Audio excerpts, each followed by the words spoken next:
Zudio fast fashion industry में आज एक बहुत बड़े ब्रांड के रूप में तेजी से ऊपर उठ रहा है। अपने सुंदर, सस्ते और टिकाऊ कपड़ों की वजह से जूडियो यूथ के बीच में इतना ज्यादा पॉपुलर क्लोथिंग ब्रांड बन चुका है ना कि आजकल सारे जेंजी बच्चे आपको वहीं पे देखने को मिल जाएंगे। अब कमाल की बात देखो कि जूडियो को अगर ज़ारा से कंपेयर करें ना भाई, तो ज़ारा का एक शर्ट आपको मिलेगा 2000 से 3000 के आसपास। वहीं शर्ट रिलायंस ट्रेंड में लेने जाओ तो 999 में मिल जाएगी, लेकिन वहीं सिमिलर शर्ट जूडियो में सिर्फ 599 में मिल जाती है। इतना ही नहीं भाई, सस्ता बेचने के बाद भी ये लोग अपने पहले दिन से प्रॉफिटेबल है। इसका प्रॉफिट ना भाई हर साल 2x, 3x यहाँ तक कि 4x की स्पीड से बढ़ रहा है। जैसे कि फाइनेंशियल ईयर 2023 की ही बात कर लो, इनका रेवेन्यू था 3537 करोड़ रुपीस, जो पिछले साल के 219% से भी ज्यादा है। इसी के चलते तो भाई इन्होंने केवल 7 सालों में 500 स्टोर खोल दिए पूरे भारत में। ऊपर से जूडियो ना तो डिस्काउंट देता है और ना ही ऑनलाइन बेचता है। और तो और भाई ये लॉकडाउन में भी प्रॉफिटेबल था, जबकि ये आदित्य ग्रुप वाले जो इतने सालों से लग्जरी ब्रांड बेच रहे हैं ना, फिर भी भाई ये आज तक लॉस में बिजनेस कर रहे हैं। जबकि कल का ये छोटा मोटा जूडियो इसी मार्केट में रहकर अपने पहले दिन से प्रॉफिट में है।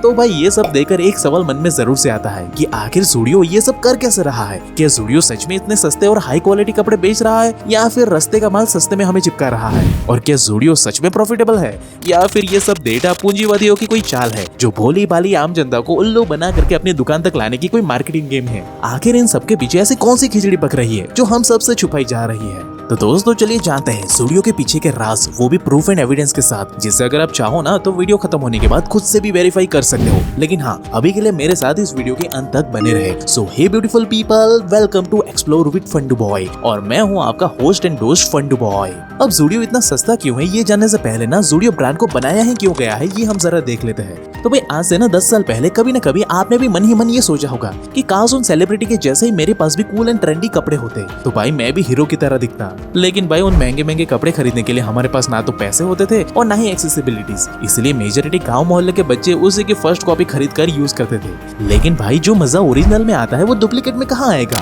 लोगों को वो फील ही नहीं आता था। ऊपर से ना भाई ये डुप्लीकेट प्रोडक्ट चला तो चांद तक, नहीं तो शाम तक। और भाई मिडिल क्लास की इसी जरूरत को पूरा करने के लिए टाटा ग्रुप ने 2016 में fast fashion clothing brand Zudio को लॉन्च किया, जो सस्ता, सुंदर, टिकाऊ और ब्रांडेड कपड़े बेचता है, वो भी कम कीमत पर। टी शर्ट 199 में, शर्ट 499 में, जींस 699। यहाँ तक कि भाई इनकी सबसे महंगे वाली चीज भी ना 999 रुपए से कम प्राइस की ही होती है। इससे ऊपर कुछ महंगा नहीं मिलता वहाँ पे। अब हाँ, शुरुआत में तो लोगों को बिलीव नहीं हो रहा था, क्योंकि हम इंडियंस की तो मेंटालिटी ही बन गई है ना कि सस्ता मतलब लो क्वालिटी। लेकिन जूडियो को लॉन्च करने वाले और कोई नहीं भाई, बल्कि टाटा ग्रुप के रतन टाटा जी थे। और भाई ये तो बच्चे बच्चे को पता है कि टाटा मतलब ट्रस्ट, और वही हुआ। अब ब्रांड में ट्रस्ट फैक्टर तो आ गया, लेकिन अभी भी सवाल वही था कि भाई ये जूडियो कैसे अपने कपड़े इतने सस्ते में बेच सकता है? तो भाई टाटा ना इस मार्केट का पुराना खिलाड़ी है, ये तो हम सबको पता है। वो अच्छे से जानते हैं कि इंडियन मार्केट में ना 2 तरीके से पैसे कमा सकते हैं, कि या तो आप 100 रुपए के प्रोडक्ट पे 30 रुपए का प्रॉफिट सेट कर सकते हो, या फिर 100 रुपए के प्रोडक्ट पे बस 10 रुपए का ही प्रॉफिट सेट करके रख दो। और जूडियो भाई ये सेकंड वाले ऑप्शन पे काम करता है, क्योंकि इन्हें पता है कि इंडिया ना एक प्राइस सेंसिटिव मार्केट है, यहाँ पे कस्टमर बहुत ज्यादा है। तो मार्जिन अगर थोड़ा बहुत कम भी मिले ना, तब भी हम ज्यादा बल्क में माल बेचकर प्रॉफिट आराम से निकाल सकते हैं। इसलिए उन्होंने यही टेक्निक यूज की। इसलिए तो भाई इनके हर एक एवरेज स्टोर पर मंथली 80 लाख से 1 करोड़ तक की सेल होती है, और सारे एक्सपेंसेस निकालने के बाद भी 3 से 5 करोड़ का प्रॉफिट तो इनके हाथ में आ ही जाता है।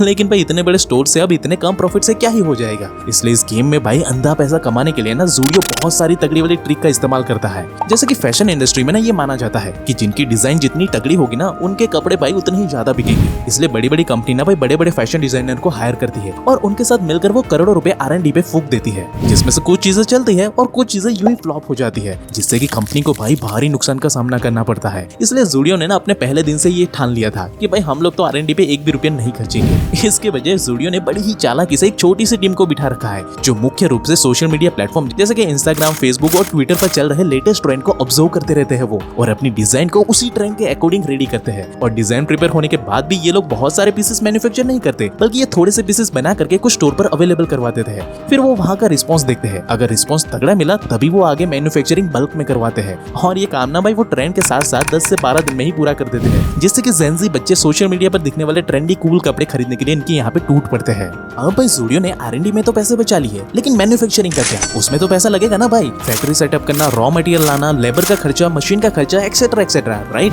लेकिन दोस्त एक अंदर की बात बताऊं तो जूडियो को ऐसे कोई भी खर्चे उठाने नहीं पड़ते, क्योंकि जूडियो अपना प्रोडक्ट खुद नहीं बनाता, वो अपने मैन्युफैक्चरिंग का काम आउटसोर्स कर देता है और अपने बिजनेस को एसेट लाइट मॉडल पे चलाता है। और इस कॉन्सेप्ट को भाई बिजनेस की लैंग्वेज में प्राइवेट लेबलिंग कहते हैं। और ये कोई नई बात नहीं है, एप्पल भी यही करता है, मैन्युफैक्चरिंग इंडिया और चाइना से करवाता है और उस पे अपना ब्रांड चिपका करके बेच देता है। सेम चीज ज़ूडियो भी यहाँ पे कर रहा है, वो लोकल मार्केट से सस्ते में कपड़े बनवाता है और उसके ऊपर अपना नाम चिपका करके बेच देता है। और भाई सोने पे सुहागा ये है कि ज़ूडियो अपने नई प्रोडक्ट के लिए सबसे पहले एक ट्रायल ऑर्डर देता है और उन नए आइटम्स को कुछ अपने स्टोर पर रख देता है और अगर रिस्पॉन्स वहाँ पे तगड़ा मिला तभी वो बल्क में और ज्यादा ऑर्डर देता है। इससे ज़ूडियो की जीरो वेस्टेज होती है और फिर बाद में पता चला कि रिस्पॉन्स तगड़ा मिल रहा है तो फिर बल्क में कपड़े बनवा लेता है, जिससे कि उन्हें कपड़े सस्ते में भी मिल जाते हैं, जिससे उनका भाई प्रॉफिट डबल हो जाता है रातों रात। अब भाई यहाँ पे कपड़े तो बन गए, लेकिन लोगों को पता कैसे चलेगा कि ज़ूडियो ने मार्केट में नया वाला कलेक्शन लॉन्च किया है? बिना मार्केटिंग के प्रोडक्ट बिकेगा कैसे भाई? और भाई मार्केटिंग में तो हम सबको पता है कि पैसा पानी की तरह बहाना पड़ता है। जैसे कि ड्रीम 11 को ही ले लो, फाइनेंशियल ईयर 2023 में नए कस्टमर को लाने के लिए इन भाई साहब ने 6,191 करोड़ रुपीस मार्केटिंग में ही फूक दिए थे। वही बायजूस जैसे एडटेक कंपनी ने तो शाहरुख खान को ही हायर करके अंधा पैसा मार्केटिंग में उड़ा दिया था।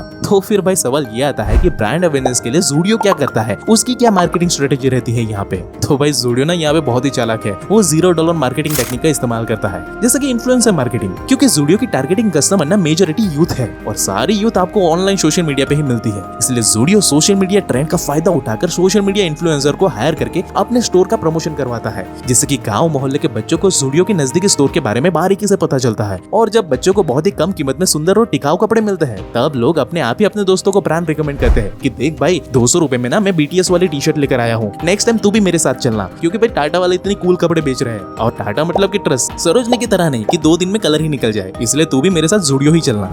और भाई बस ऐसे ही वर्ड ऑफ माउथ और $0 मार्केटिंग से ज़ूडियो बिना मार्केटिंग के भी कस्टमर तक बारीकी से पहुंच जाता है और इन सब चीजों में उसके 1 रुपया भी खर्च नहीं होता। और भाई इसमें एक मास्टर स्ट्रोक ये भी है कि ज़ूडियो ना ऑनलाइन सेल बिल्कुल नहीं करता, वो पूरा का पूरा बिजनेस ऑफलाइन ही करता है। अब हाँ, ये सुनकर आप लोग बोलोगे कि भाई ये ज़ूडियो ना बेवकूफी कर रहा है, ऑनलाइन बेचेगा तो ज़ूडियो ज्यादा पैसा कमा सकता है। लेकिन दोस्त ऐसा बिल्कुल नहीं है, क्योंकि भाई ई कॉमर्स की रिपोर्ट खुद ये बताती है कि ऑनलाइन खरीदे गए 100 प्रोडक्ट में से 30% प्रोडक्ट हमेशा रिटर्न हो जाते हैं, जो कि प्रोडक्ट की कॉस्टेज बढ़ाते हैं और प्रॉफिट को किल करता है। और इसी वजह से आज अमेज़न से लेकर फ्लिपकार्ट तक सारे ऑनलाइन सेल करने वाली कंपनियां लॉस में बिजनेस कर रही है, लेकिन ये बात आपको पब्लिकली कोई नहीं बताएगा। इतना ही नहीं, ऑनलाइन सेल में ना डिलीवरी चार्ज भी ऐड होता है और ये सब चार्जेस ऐड होकर फालतू में प्रोडक्ट महंगे बनाते हैं। इसलिए इन खर्चों को खत्म करने के लिए ना भाई ज़ूडियो आज तक ऑनलाइन सेल नहीं करता। और ऑनलाइन सेल तो छोड़ो, ज़ूडियो तो सेल बढ़ाने के लिए 1% का डिस्काउंट तक नहीं देता हमें। जबकि आप सब लोगों ने देखा ही होगा कि अमेज़न से लेकर फ्लिपकार्ट तक ये तो अपने कस्टमर को अट्रैक्ट करने के लिए हर महीने एक आध बार तो बिग बिलियन डे सेल को लेकर ही आ जाता है, जिसमें वो बड़े बड़े डिस्काउंट देता है। लेकिन इतना सब करने के बाद भी आज भी अमेज़न नुकसान में ही चल रहा है, इसलिए भाई ज़ूडियो 1% का भी डिस्काउंट हमें नहीं देता। और ऐसा करना जरूरी भी है भाई, क्योंकि भाई ज़ूडियो पहले ही बहुत ही लो प्राइस में सामान बेच रहा है, जिसमें ज़ूडियो का ना 10-20 रुपए का ही प्रॉफिट मार्जिन होता है। अब अगर इसमें भी वो डिस्काउंट देगा तो ज़ूडियो का मार्जिन 0 होकर ब्रांड का दिवालिया निकल जाएगा। लेकिन भाई एक अंदर की बात बताऊं तो ज़ूडियो कभी दिवालिया नहीं होगा, क्योंकि उनकी बिजनेस स्ट्रेटेजी ना बहुत ही शानदार है। जैसे आज तो हम ज़ूडियो के आलीशान स्टोर देखते हैं और सोचते होंगे कि भाई स्टोर सेटअप करने में ना ज़ूडियो ने बहुत ही मोटी रकम लगा दी होगी, लेकिन भाई सच तो ये है कि ज़ूडियो ने स्टोर बनाने में 1 भी रुपया नहीं लगाया है, क्योंकि भाई ज़ूडियो ना चालाकी से फोको फ्रेंचाइजीज मॉडल का इस्तेमाल करता है। अब आमतौर पे 3 प्रकार के फ्रेंचाइजीज मॉडल होते हैं, जैसे कि COCO company oriented company operated model, जिसमें ब्रांड खुद ही अपने नए स्टोर खोलती है और उन्हें खुद ही मैनेज करती है, जैसे कि स्टारबक का मॉडल इसका बेस्ट एग्जांपल है। इसी तरह का फोको मॉडल होता है, यानी कि franchises own and franchises operated model, जिसमें ब्रांड एक अच्छा खासा मोटा पैसा लेकर फ्रेंचाइजीज ओनर को अपने जैसे बिजनेस को सेटअप करने के लिए लाइसेंस देता है और फिर फ्रेंचाइजीज खुद के पैसे से स्टोर खोलकर उसे मैनेज करती है, जैसे कि ये मैकडॉनल्ड्स ये इसी बिजनेस मॉडल का इस्तेमाल करता है। और आखिरी है फोको, यानी कि franchises own and company operated model, जिसमें फ्रेंचाइजीज का मालिक खुद से स्टोर बनाते हैं, लेकिन उसको मैनेज एंड ऑपरेट ब्रांड करती है और बदले में कंपनी अपना प्रॉफिट स्टोर के मालिक के साथ शेयर करती है। और ज़ूडियो भाई इसी मॉडल को फॉलो करके अपना अच्छा खासा पैसा बचा रहा है, क्योंकि ना तो उसे रेंट देना पड़ता है और ना ही कोई बिजली का पैसा देना पड़ता है। बस वो तो स्टोर में आके अपने कपड़े रखकर प्रॉफिट कमाने पे फोकस करता है, बस और कुछ भी नहीं। इन शॉर्ट में बोलूं ना तो मिनिमम इन्वेस्टमेंट के बिना, कोई फैक्ट्री के बिना, कोई खुद का स्टोर ओपन किए बगैर भी ज़ूडियो आज करोड़ों का धंधा कर रहा है। और ये एक परफेक्ट एग्जांपल है जीरो इन्वेस्टमेंट बिजनेस का।